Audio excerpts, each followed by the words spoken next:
घुटने की चोटें सबसे बड़ी कॉमन है। इम्पैक्ट ज़्यादा नहीं होता, बिना सर्जरी के ट्रीट हो सकते हैं, जिसमें ये इंस्टेबिलिटी और पेन शुरू हो जाता है, सर्जरी की ज़रूरत पड़ती है। कोई भी 2 पेशेंट्स एक जैसे नहीं होते। चोट सबसे कॉमन है, इसका टियर सबसे कॉमन, लेकिन पेशेंट को बहुत ज़्यादा इंस्टेबिलिटी नहीं है और सर्जरी जो है इसकी आजकल दूरबीन द्वारा बहुत ही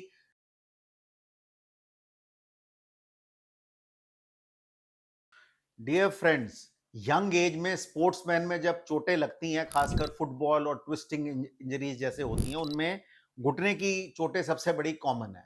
और घुटनों की चोट में ये जो लिगामेंट होता है एसीएल, ये जो ऊपर और नीचे की हड्डी को अपनी जगह पे रखता है, ये इसकी चोट सबसे कॉमन है, इसका टियर सबसे कॉमन।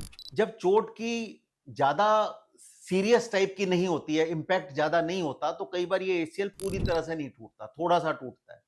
और इसके डिफरेंट ग्रेड्स इसलिए बनाए गए हैं, जैसे ग्रेड 1, 2, 3। ग्रेड 1 वो होता है जिसमें चोट हल्की सी है, लेकिन पेशेंट को बहुत ज्यादा इंस्टेबिलिटी नहीं है। ऐसे पेशेंट्स जो ग्रेड 1 है, वो बिना सर्जरी के ट्रीट हो सकते हैं, जिसमें एक एक्सरसाइज प्रोग्राम दे दिया जाता है पेशेंट को कि जिससे कि उसके मसल्स की अच्छी स्ट्रेंथ की रिकवरी हो सके।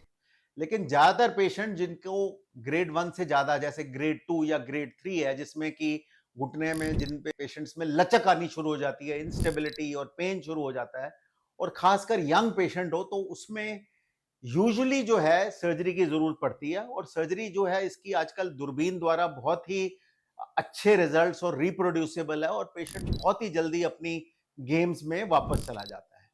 तो अब ये ग्रेड 1 है, ग्रेड 2 है या ग्रेड 3 है, ये जब तक एक घुटने का स्पेशलिस्ट एग्जामिन ना करे, पूरी हिस्ट्री टेकिंग प्रॉपर हो, उसका एग्जामिनेशन प्रॉपर हो, और ट्रीटमेंट हर पेशेंट का टेलर मेड होता है, उसकी तकलीफ के हिसाब से होता है। कोई भी 2 पेशेंट्स एक जैसे नहीं होते, लेकिन ज्यादातर एक ये कहा जा सकता है कि जिन पेशेंट्स में ग्रेड 2 या ग्रेड 3 इंजरी है, उनमें in all likelihood ligament reconstruction की जरूरत पड़ेगी।